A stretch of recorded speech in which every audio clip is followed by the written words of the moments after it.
name is JJ, and I'm one of the members of this year's Adjudication Corps for NDC. And as part of the lecture series for this year's Nationals, I'm here to deliver my lecture on education debates and what are some of the things that you have to take note of whenever you encounter an education motion.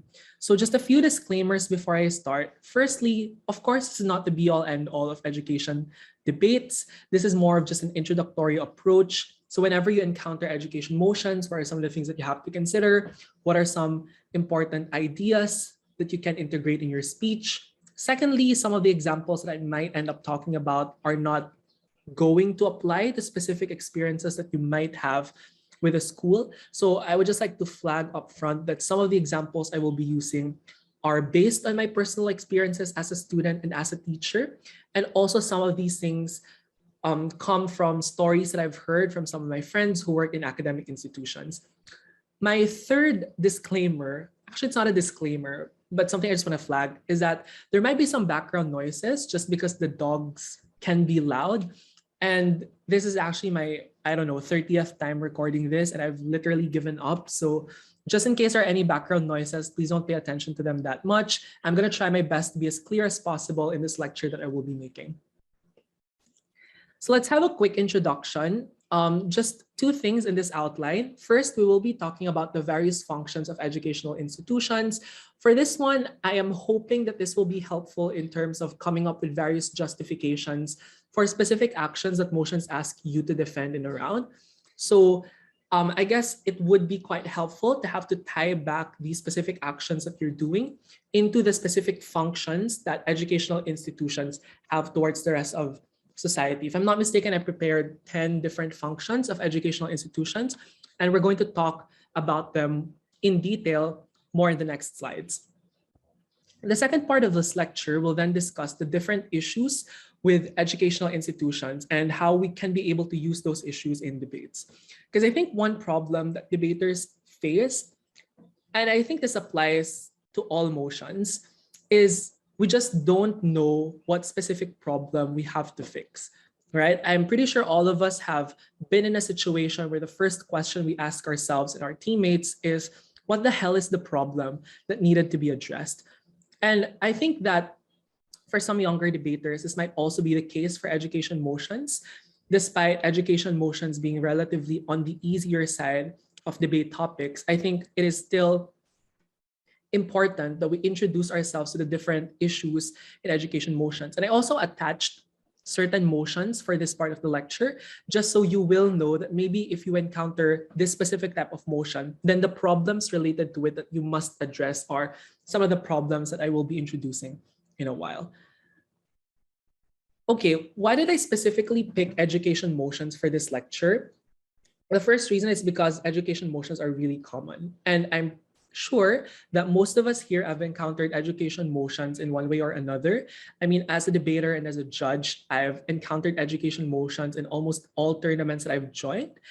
Usually they're placed in round one. And I think this is because of the assumption that education motions are the easy motions, the chill motions, right? That will prepare you for the next couple of rounds. And while I do not disagree that education motions can be quite easy, I think one observation that I do have with education motions is that despite them being common, they're also extremely under-scrutinized. In comparison to hard motions like international relations, economics, social movements, where debaters tend to spend a lot of time matter loading, reading lectures about, deconstructing. But I think it is also important for us to come up with more sophisticated ways of analyzing education motions, just because I think that if we don't talk about education motions, there can be two possible harms. The first one is that we come up with canned arguments, right? So most debaters will just rely on their own personal experiences at the school and not expand their knowledge about the different trends that are going on in various educational institutions, which the problem here is if you rely on your canned arguments, then these arguments are probably something that the other team would be able to preempt already and respond directly to. Secondly, is if you are in closing and you heavily rely on tried and tested education arguments, In the event that your opening team argues all of these things, then what is left for you to argue? So that is why I think it's important, as much as we can, to try to discuss education motions and look at different angles that you can capitalize on whenever you debate education motions. So that is why I specifically picked this topic. So the first part of this discussion will be about the different functions of education. Again, we will be talking about 10 functions of educational institutions. And I really hope that this specific part of the lecture will give you a lot of ideas regarding how you could justify the actions that the motion would ask you to defend if you are an educational institution, if you're the state, if you're a teacher, so on and so forth. So first things first, whenever we talk about functions, we have to recognize that there are two types of functions. And this is something that we commonly use as a means of analyzing functions in sociology. So we have to look at what we call the manifest functions, or the obvious intended functions of a certain social institution. The second one would be latent functions, or the unintended, commonly hidden types of functions that they're able to fulfill. So the first function that we will be talking about is socialization. So schools teach us how to participate in the events of the larger society. In order to participate in daily activities, things like going to the market, communicating with your neighbors, going to your work, attending school, we all need to have some basic and functional literacy. That is, we need to learn how to read, to write, and to count, right? If we don't have these, it will be a lot harder for us to participate in all of the activities of our general society. And that is why if you take a look at it in the world, in status quo, there is a global push towards 100% literacy rate. So in the 1800s, the literacy rate of the world is down to 12, 14%, but the literacy rate of the world now, but the rate of 12 to 14% is the current rate of illiteracy in the world. So we can see a huge progress in the way that the world has increased its literacy rate. And in fact, I would argue that so many countries are in fact invested in ensuring that they do have high literacy rates. Even countries with lower literacy rates, such as Burkina Faso, so if I'm not mistaken, they had 18, 21% literacy rate in the early 2000s. But I guess by 2018, they're up to 30+ percent at the time. So this shows how a lot of governments are actually invested in being able to address their problems regarding illiteracy.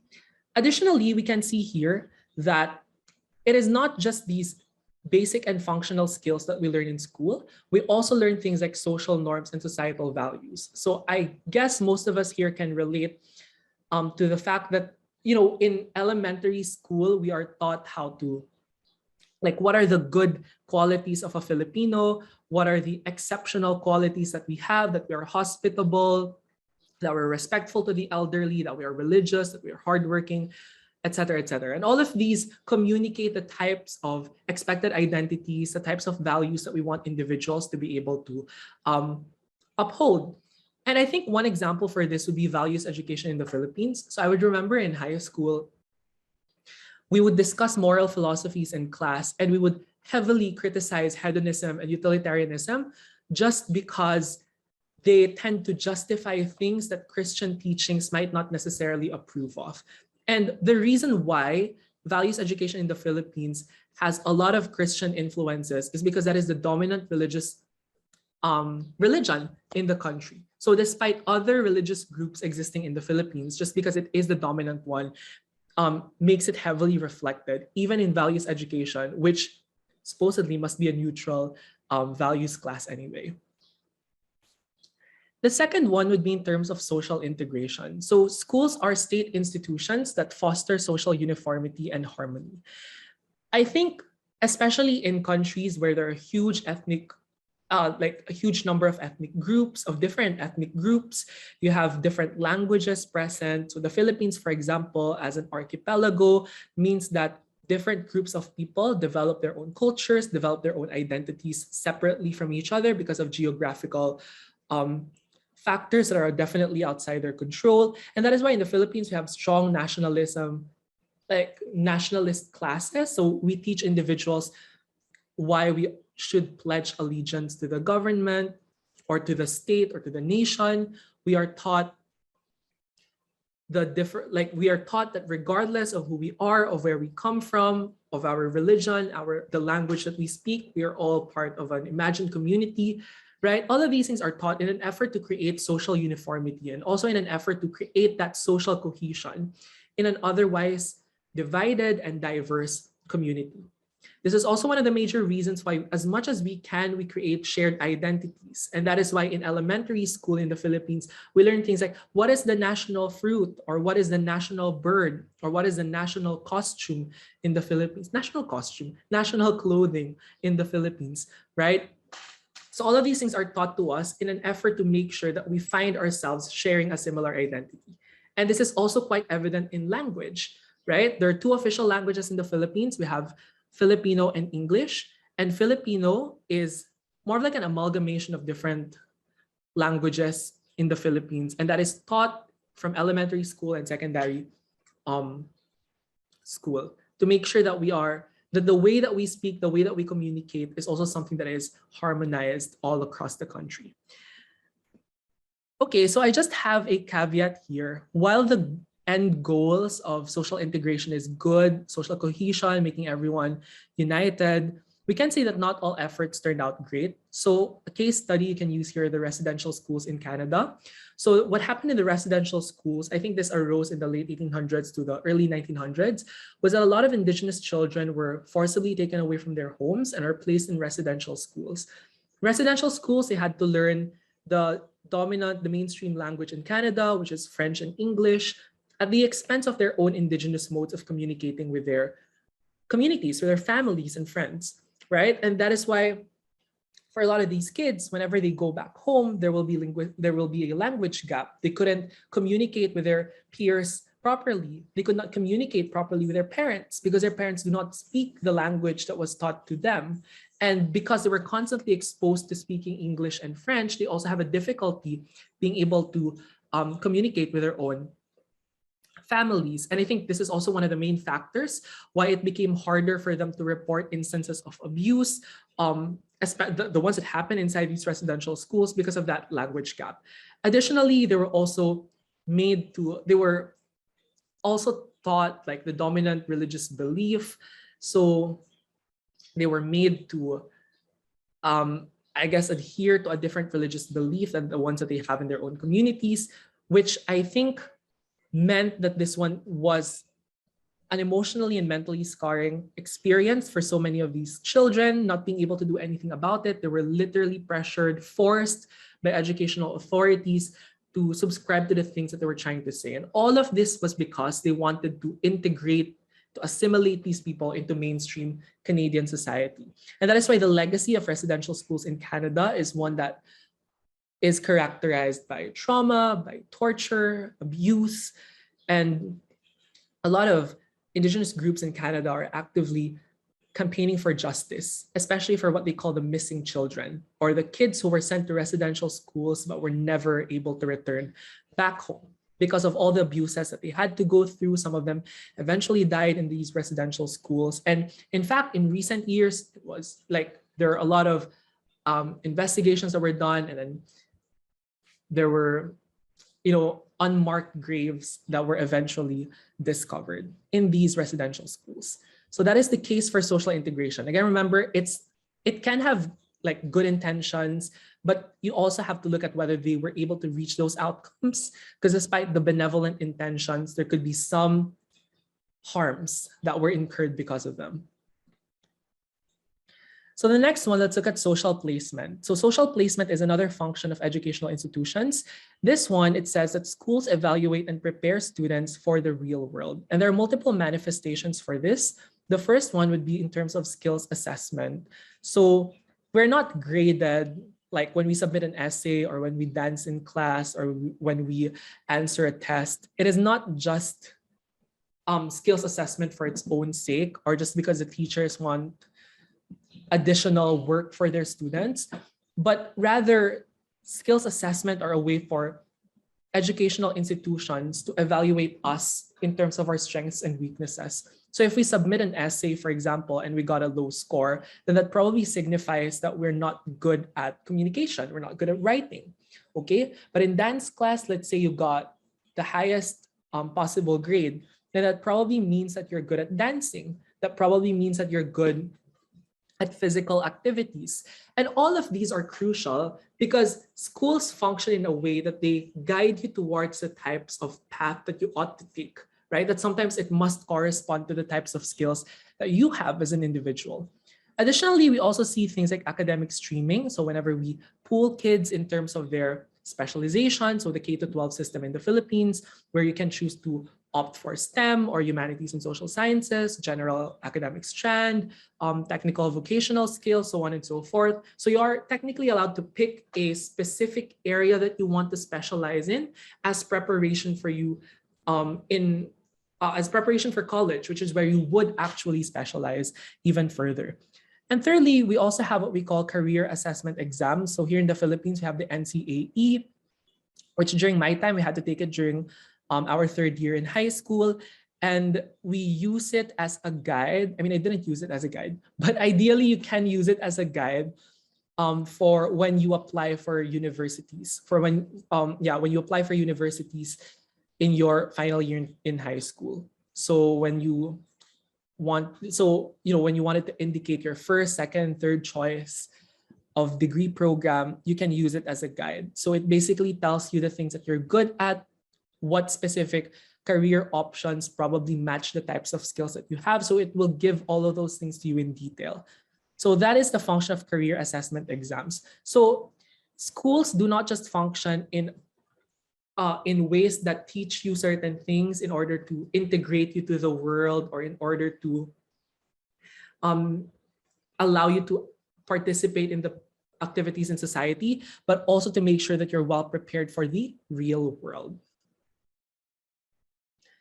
The next one is innovation. So schools have a mandate to ensure continuous knowledge production. So we don't just get taught in schools information.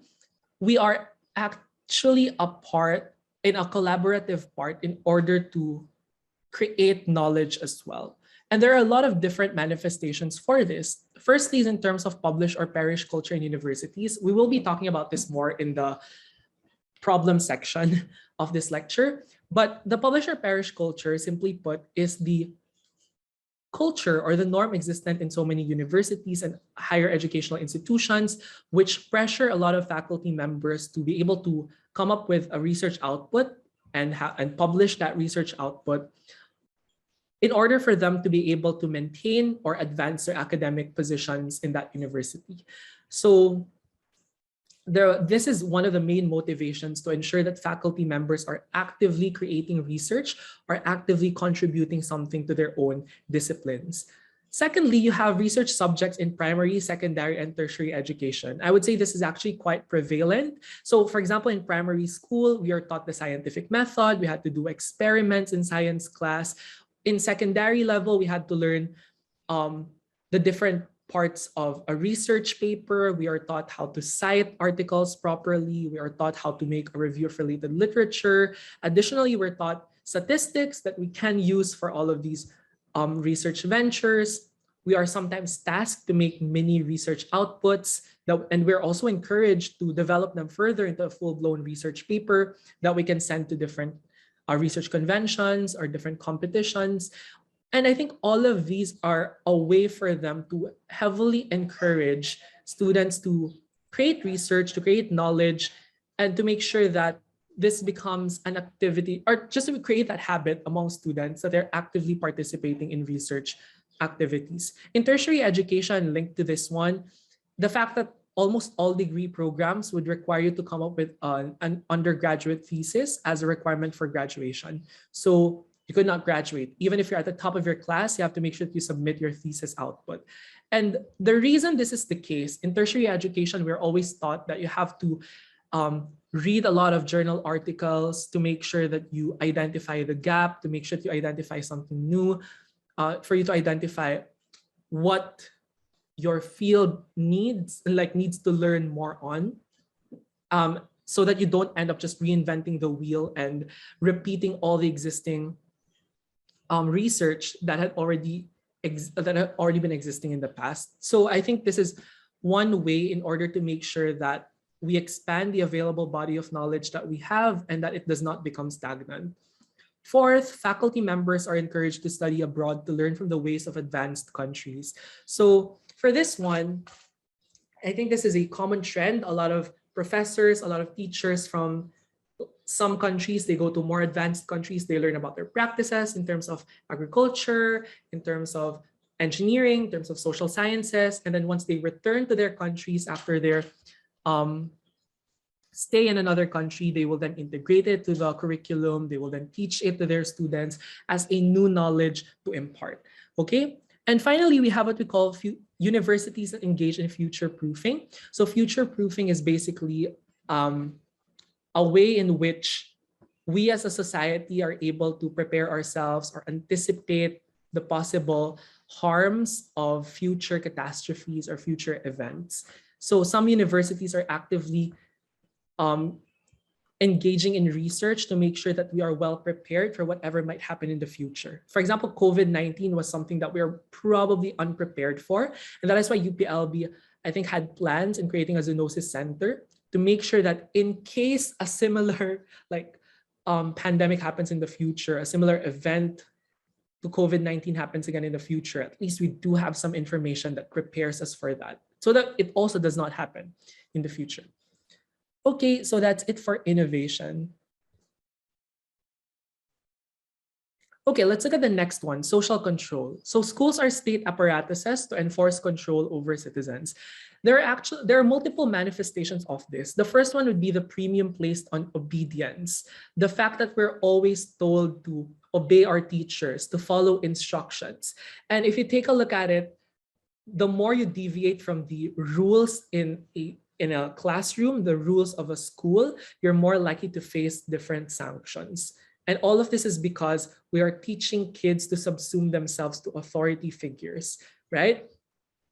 And I think most of you can relate to having, I guess you've all had experiences before in school, like somebody will be assigned to be the class monitor and then they have to take note of the noisy kids. And so everyone just wanted to be the class monitor so that they would not, so that they have some control over the class, right? Things like that. And all of these are done in order to emphasize the need to obey classroom regulations and also to make sure there is order in class. Second one is emphasis on nationalism and allegiance to one's country. I think most countries, especially those with active conflicts with other states, right, they would heavily emphasize in schools, in history textbooks, how they were subjugated by another state, how their people were oppressed in the past. It galvanizes a lot of their people to be more nationalistic, to be more patriotic, to always pledge loyalty to their own countries. And I think this is one way that governments are able to ensure that they have some control over citizens, that people do not deviate from that national narrative. Okay. Another one is in terms of reinforcing gender roles. And I would say this definitely applies to so many conservative countries. Although even here in the Philippines, some schools are quite conservative when it comes to the dress code, right? If you're a male student, you're not allowed to have like highlights on your hair. You're not allowed to wear earrings. There's a specific haircut that is allowed for male students. It's not allowed to be long. And there are so many other regulations for female students as well. I remember when I was younger, female students are not allowed to have lipstick. They're not allowed to have makeup, right? And in a way, this also reinforces some gender roles and gendered expectations on them. So I think especially for countries that think gender roles, traditional gender roles must be upheld, then this is something that definitely gets integrated well enough in their own school regulations. The fourth one is in terms of authoritarian countries and censorship of content. So there are a lot of countries who wanted to make sure that they do not lose legitimacy over their people. So what they wanted to do is to censor the entry of information that could stifle people's trust towards them. So any politically sensitive information, any opinion that might make people go against the government, or let's say political ideologies that go against the dominant political ideology of that country, are things that are heavily censored by these educational institutions as a result. And finally, educational institutions can also be used for state propaganda. So remember at the height of the Cold War, Communism is something that a lot of like faculty members would not like to talk about in the US. This is something that they're heavily trying to um, move away from. They don't want to engage in pro-communist discussions, also partly because the state might go after them if they do so. But most of the time, these schools are used to go to make students or to inculcate to students the specific ideologies that they have to believe in. So if you're not a communist state during the Cold War and they're actively preaching against the human rights abuses of communist countries and why it's a bad type of governance system to be in. So that is how schools can also be used as state propaganda. And then schools also have economic function. So schools function in various ways that help the economy. And here are some things I think schools are able to function this way. So the first one would be schools as factories for productive manpower. I think generally we would say that the reason people study is because they wanted to get hired in like in various areas in the economy, so in different industries, right? And that is why in schools we're often molded to become productive individuals. So we are rewarded if we submit our essays on time, if we're able to come up with high quality research outputs, if we're the type of student who's always absent, who's always late in class, then we're also heavily punished for it. If you don't do well in your exams, you get a failing score. If you're consistently failing your subject, you get kicked out from the university, or you can get dropped from your class. So all of these things are efforts of schools, of universities, to ensure that we create productive students, because the productive students we have will be productive laborers, productive individuals for the economy later on. So in a way, schools function in order to complement the economy and in order to help the economy reach its goals. The second one is to suggest that schools match market demand. So why is it that in the developing world, things like arts are highly underfunded, and the common areas that are funded more are things like engineering, STEM, like agriculture, math, sciences, things like that? It is because there's more demand for these things, especially if you're an agricultural economy, there's definitely more funding for agriculture, right? So it usually depends on the dominant industries in your country, right? The types of things that your country is specializing on. If you are, let's say, relatively like let's say you're a country that has a focus on things like STEM, then things like arts might not necessarily be prioritized. And oftentimes some schools do not offer any social sciences courses. They don't have writing degree programs, etc., etc. And most of their degree programs are STEM. Okay, and I think linked to this as another example is the rise in nursing schools in the Philippines. So I think most of us know that the Philippines is one of the largest sources of nurses all over the world. And I think this boom in nursing opportunities also meant that there was a rise in nursing schools all over the Philippines in order to make sure that we get to produce more nurses who would want to capitalize on so many global opportunities for nurses all over the world. The next one would be, I would suggest the economy also impacts the different pedagogical processes in schools. So the teacher is the sole source of knowledge. So in some instances, instead of schools actively, actively creating spaces where kids are able to think critically about certain topics, think critically about certain subject matter, what happens instead is a more fast, efficient way of transmitting information where the teacher just gives the information straight to the kids. And the reason for this is because if we follow a fast and more efficient learning process, that means more kids get to graduate. When more kids get to graduate, they help the economy, right? Because they're able to enter specific industries and become productive laborers. Additionally, when more kids graduate, we get to accommodate more. So that is, in a way, a cycle in which the schools are able to complement the different goals of economic institutions in a specific country. So that is how schools function to help the economy. Okay, finally, we have schools as an agent of social change. I think based from the previous slides we've discussed, it might be a bit conservative though, especially when we talked about how schools are means for the state to exercise control over citizens. It's a way for states to ensure uniformity at the expense of diversity, right? So things like that. But to be fair, educational institutions also have some progressive functions, right? And that is to stimulate or bring about desired social change. So some examples for this would include sex education in schools was actually created in order to combat rising teenage pregnancy, right? So in a way, educational institutions are able to function in order to address certain social problems that we are facing. Secondly, you have affirmative action in university admissions in order to counter social inequalities. So affirmative action like quotas or scholarships on the basis of gender, on the basis of race, on the basis of class, right, are all are things that are able to increase the access of individuals to a university education that would otherwise be incredibly unaffordable for so many of these individuals.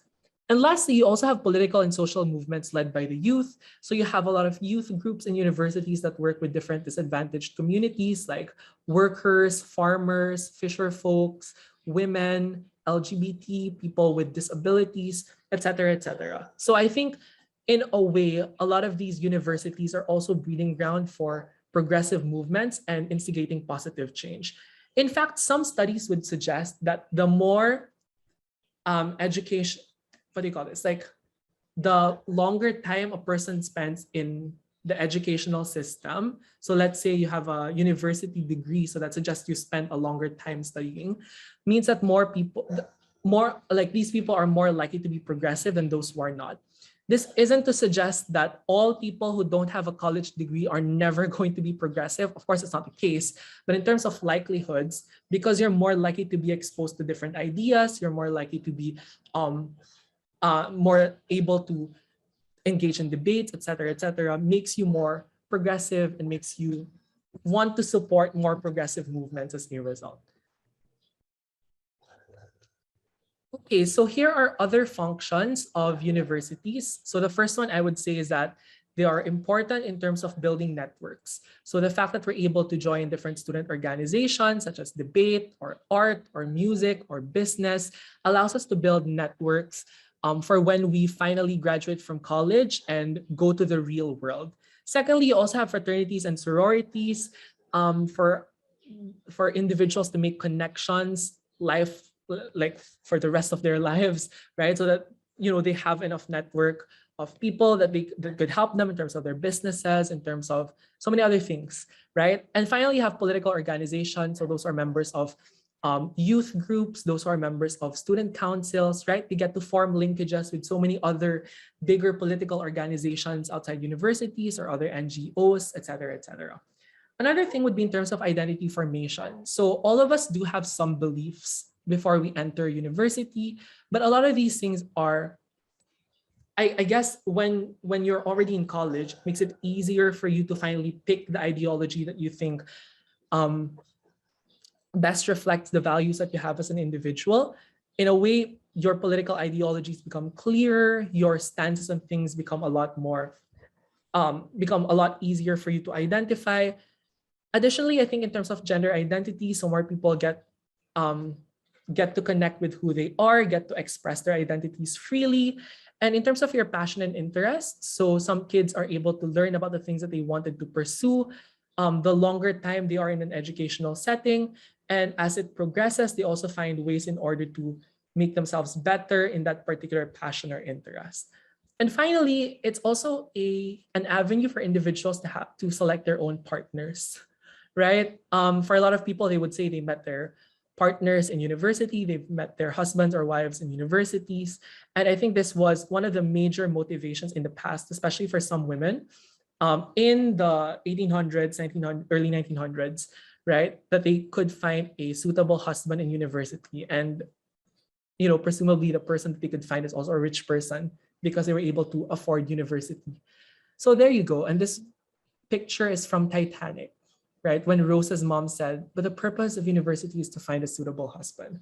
So all of these are the functions of educational institutions. There are definitely a lot more functions that we can add here, but these are just some functions that you can use in order to explain why it is probably justified for you to propose a certain action to be done by schools let's say in a certain debate motion, and you can tie it back to a specific function of an educational institution in order to justify why that action is legitimate.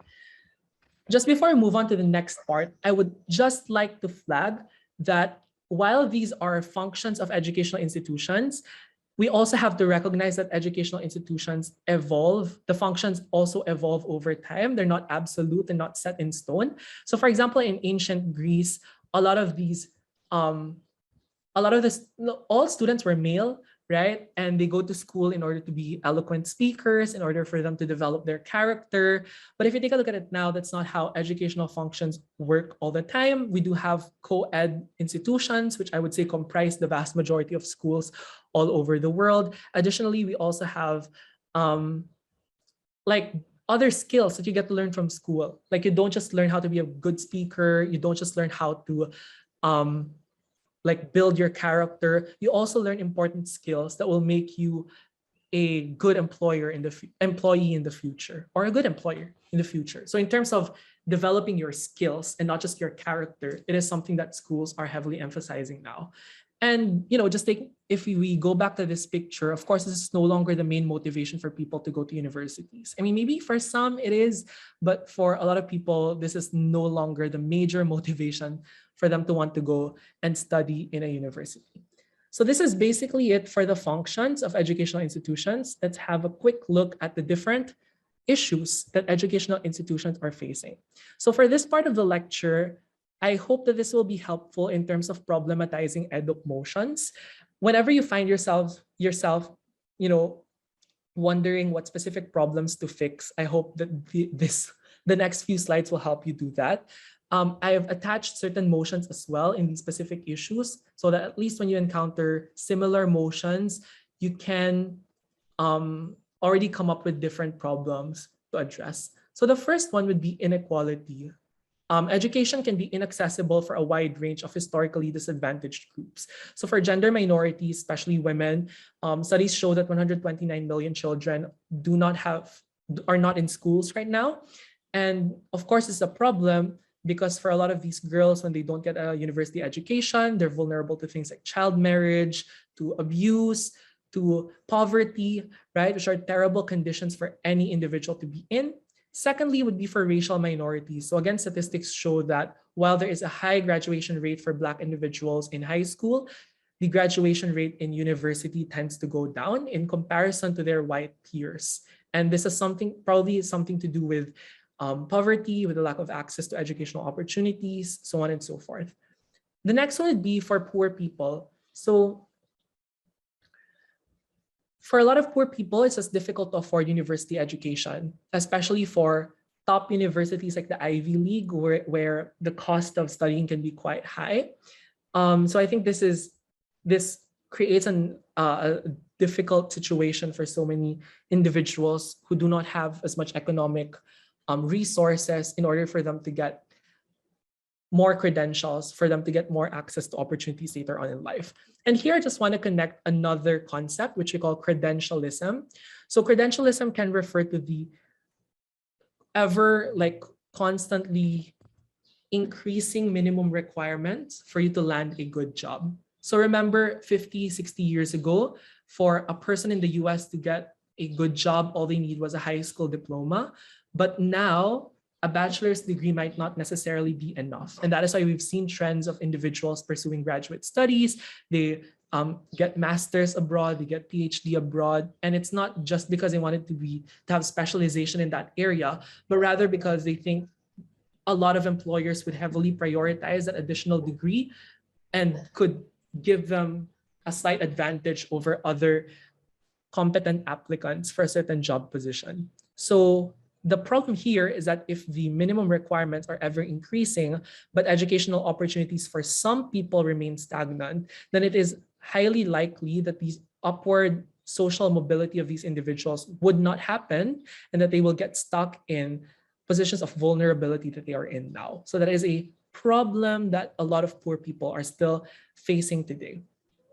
Now let's look at the second one, which are unfair treatment in schools. Here I have three case examples. So the first one is a school to prison pipeline in the US. So in a lot of instances, kids are, especially Black kids, are heavily punished for small misbehaviors in class. So if they're too rowdy, if they're too noisy, if they're being uncooperative. There are some instances where school authorities would report these kids to the police, and then the police would go to the school and take the kids with them. For a lot of these kids, they get traumatized by it, they're emotionally scarred. And I think that's a normal response because like you're a kid, right? And I think the school to prison pipeline in the US is often linked to so many dropout rates, why the educational outcomes for so many Black individuals isn't that good, why a lot of them don't end up graduating, is probably because of this. So simply put, the way that white students are, I guess the way that the white students are treated is significantly different from how they treat Black students. The next one would be the lavender scare in the US. So we might be aware of the Red Scare during the McCarthy period in the US, but there also was this event we call the lavender scare. And the ones targeted here are homosexual teachers and students. So there is this presumption that the LGBT kids might have some connection with the communist groups.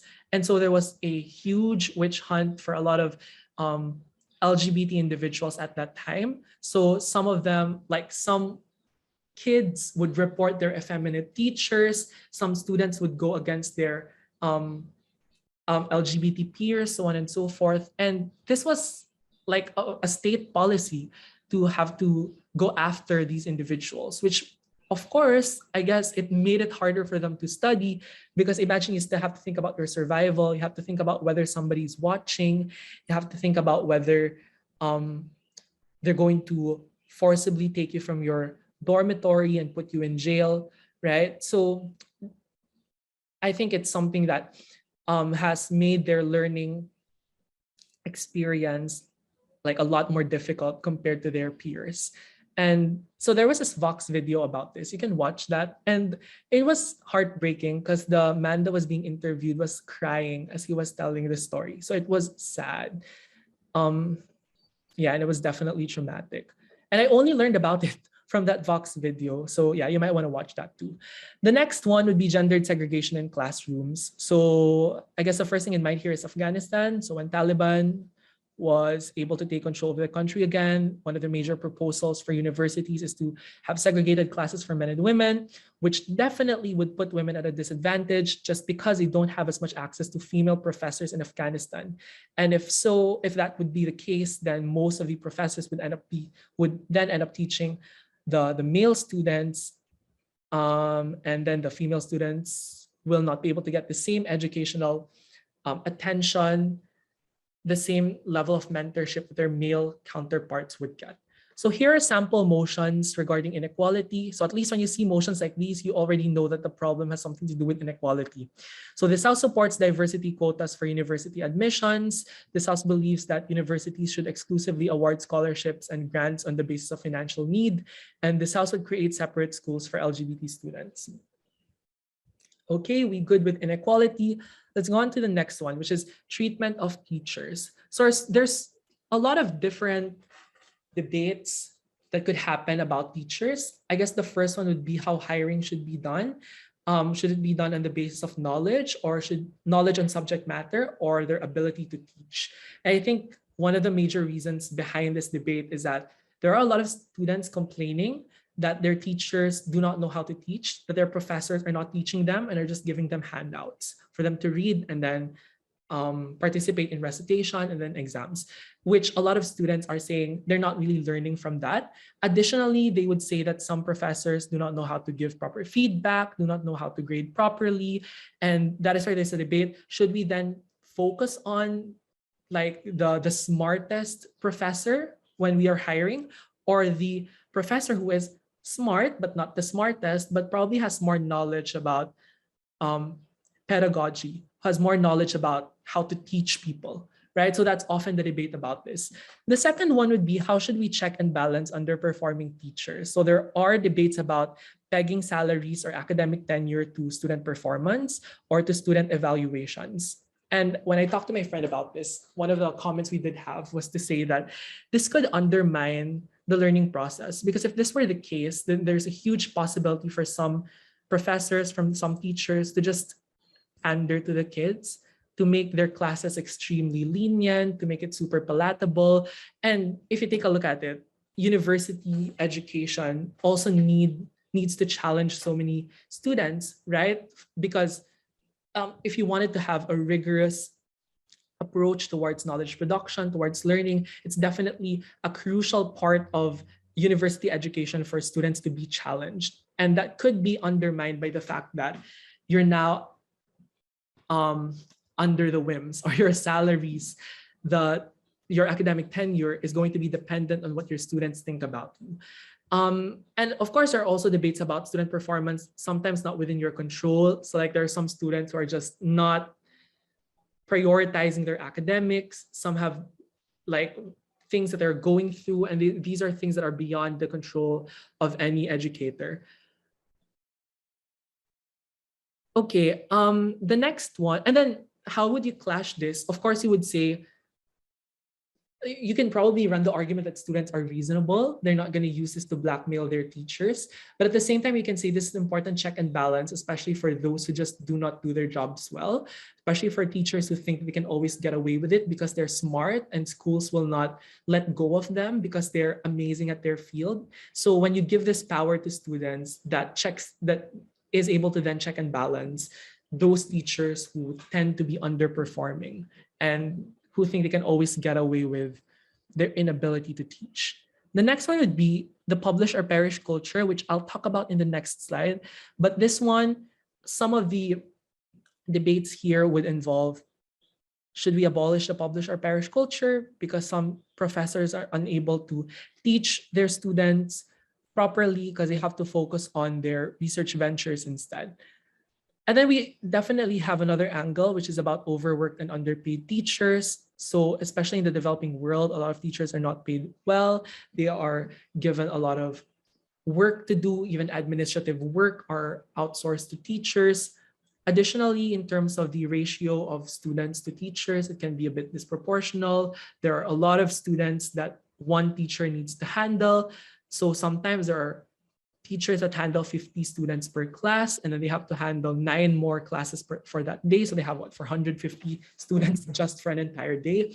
And this could affect their performance. This could lead to a burnout, which then affects the way that they deliver their lessons, the way that they treat their students in class. So there are definitely debates about how we should go about, how we should address the problem of overworked and underpaid teachers. So here are some sample motions for this. The first one is this House believes that teachers' salaries should be pegged to the academic and behavioral improvements in their students. Second one is this House would prioritize knowledge of pedagogy over knowledge of subject matter when hiring faculty.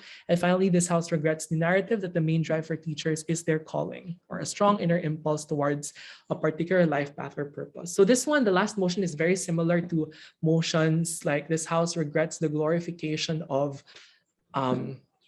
medical frontliners as heroes, something like that. Because there's definitely an argument to suggest that this is used to abuse teachers. This is used as a way for us to manipulate teachers into giving their all despite not being paid enough.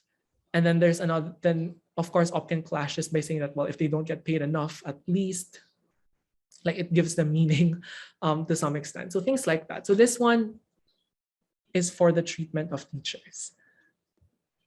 Okay, the next one is academic freedom. So academic freedom, the rationale for this is to allow for vibrant and flourishing academic discussions arising from unrestricted inquiry. And the push for academic freedom arose in an effort to protect educational institutions from intervention of powerful institutions like the state, like the church, like the ruling elite, other powerful and influential individuals.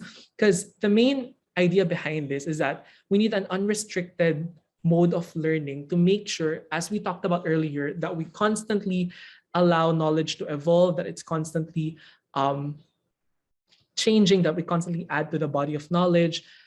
And sometimes when powerful institutions get to intervene, that stifles our ability to do that. especially if we talk about relatively more controversial or controversial ideas. It's like if you're in a conservative country and you talk about more progressive thoughts, progressive ideas in class, professors would invoke academic freedom for that. And most countries would give academic freedom to professors. However, some controversies for academic freedom is like, what if you're going to teach them something that goes against state values? What if you're going to teach them controversial stances that could be harmful? And in some instances, I think there were some instances where students report their professors for constantly failing them in class, but not giving them proper justification for why they've given them that specific grade, and would just invoke academic freedom as to how they arrived at that specific grade for the student. So there definitely are some potential clashes, potential ideas that could clash academic freedom as well. So here are some sample motions that you can use for academic freedom. First one is, this House believes that teachers should contradict curriculum that they believe will be harmful to society. The second one is, this House would remove tax benefits from schools with faculty members who have publicly stated political positions that contradict progressive values. The next one is publish or perish. So I think I've mentioned this in one of the functions of educational institutions at the start, but basically publish or perish is the pressure for faculty members to publish academic research in order to advance or maintain their academic careers. So some of the advantages, some of the proponents of publish or perish would say that this is good because as the function of a university is continuous research, continuous innovation, then we need to make sure that we have this culture that creates that pressure for these faculty members to constantly embark on different research ventures. Additionally, they would say, especially for younger faculty members, it's a good motivation to start doing research, especially that research is not going to be an easy task. It's definitely going to be challenging. So you need something that would motivate them to do research. However, for the disadvantages, some disadvantages of this culture would be poor research quality, because the focus of a lot of faculty members is in terms of producing more outputs, producing more research. So quantity to some extent is prioritized over quality, which is why there were a lot of instances where the types of research that was produced, the types of research that were published are not really great research, are not really ones of good quality. And then secondly is what we've mentioned earlier, the deprioritization of teaching commitment and mentorship responsibilities. So because a lot of faculty members have to focus on their research jobs, they also have to teach. In some universities, faculty members also have extension responsibilities. So they have a lot of things that they have to do, right, as part of their responsibilities for their position. And sometimes what happens is one responsibility gets deprioritized, and oftentimes that will be their teaching commitment and mentorship responsibilities. So there will be some students complaining about their profs who are not teaching them, who are always out doing data gathering, right? And there are some instances where students would also complain about their thesis advisors not being able to give them enough attention or mentor them properly for the things that they needed to accomplish. So there are advantages for this culture and definitely some disadvantages as well. So a sample motion for this is, this House regrets the publish or perish culture in universities.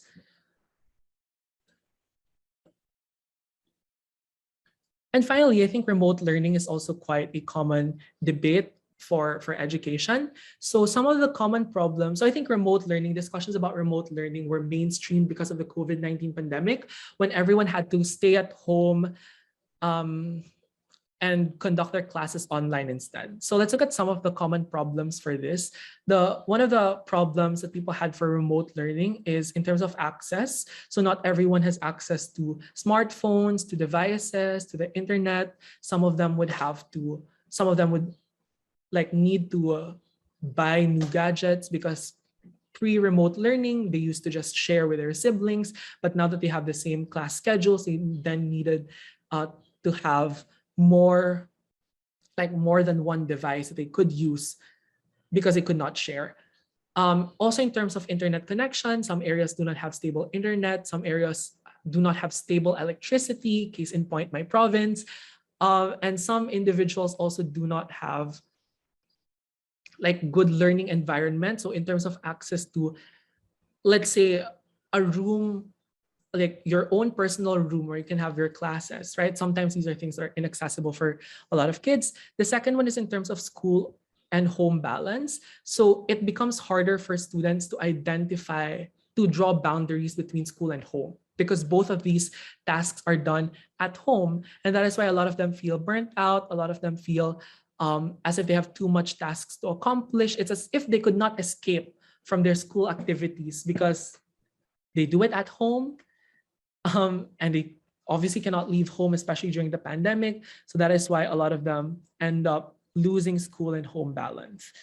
The next one is compromised physical and mental health. So of course, spending a lot of time in front of your device could also cause some physical like health problems to you. In terms of mental health, the fact that you're isolated from your friends, from your classmates, the fact that you cannot talk to each other directly about your struggles during an exam, the fact that there's no like, what do you call this? Like you cannot hug your friends and you feel sad about an exam you just took. So a lot of these things, right? When you feel isolated because of remote learning, a lot of these things. And something I've noticed is in physical class, right? When you don't know an answer or when you're unprepared for a recitation, you can just tell your seatmate, even if you're not close, that you don't know anything about the lecture, that you did not prepare. But in remote learning, it would be awkward to message someone in Zoom and tell them, oh no, I didn't read and I'm scared I might get called, right? So those things you could not do. And those things would definitely affect your mental health in one way or another. And finally, in terms of unsafe learning environment, so a lot of kids are then stuck with their abusive families, for example, or let's just say that the learning environment that they have is one that is unsafe because there could be some abusive people, or it's probably just not conducive for learning.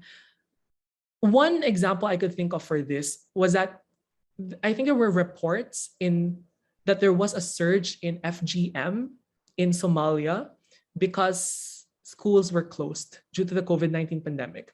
And one of the main reasons behind this was that during the lockdowns, the girls were at home, which gave a lot of chance like for cutters, they call them cutters, to like to perform FGM on these kids. And they could not escape because they're at home. It's going to happen at home.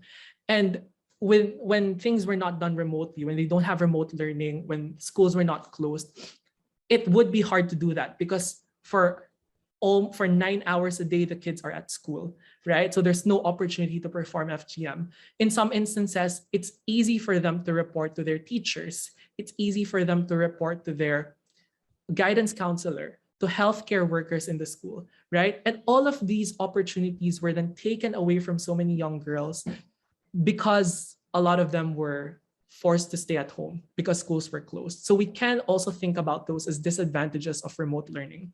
For some of the benefits, you can flip the argument on access by suggesting that there is a reduction in things like transportation costs, lodging, which, if it accumulates, can be a huge amount of money to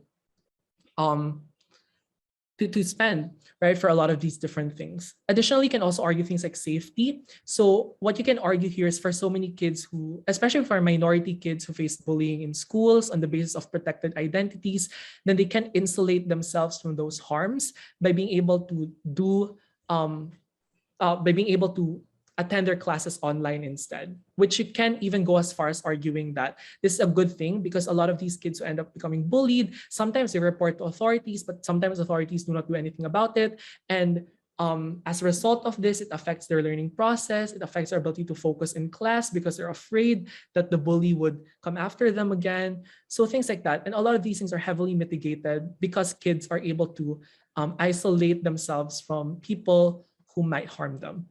The next one is in terms of flexibility. So some people who approve of remote learning would say that there needs to be an approach to learning that is more flexible, one that is able to consider different learning, what do you call this? Like different types of learners. Okay, so some kids could not learn when they stay in class for the rest of the day and just listen. Like some people have productive time, as how they would call it, and remote learning allows you to be more flexible, especially when you have asynchronous classes and you're able to start working on specific classes, specific projects, homework at your own pace. Okay. And finally, the ability to hire highly qualified teachers. For example, you're hiring teachers and then there's not enough good teachers, not enough competent teachers in your area. It is highly possible for you to employ somebody from elsewhere because they don't have to be physically present in the school. All they need are the necessary equipment to be able to facilitate an online class. So even if you live in Mindanao and Luzon school wanted to hire you, it is possible for them to hire you, right? Provided that you're able to have stable internet connection, you have a device that would allow you to facilitate classes and also stable electricity.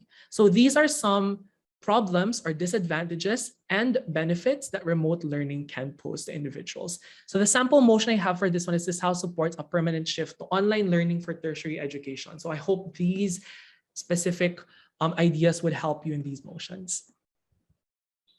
All right, so that's about it. I've only decided to cover 5 problems, and I hope that these specific problems that I've identified would also help you identify problems whenever you encounter motions regarding education topics. So that is it for my lecture. If you have any questions, feel free to message me on Facebook. I'll try my best to respond as quickly as I can. And good luck, everyone, this weekend.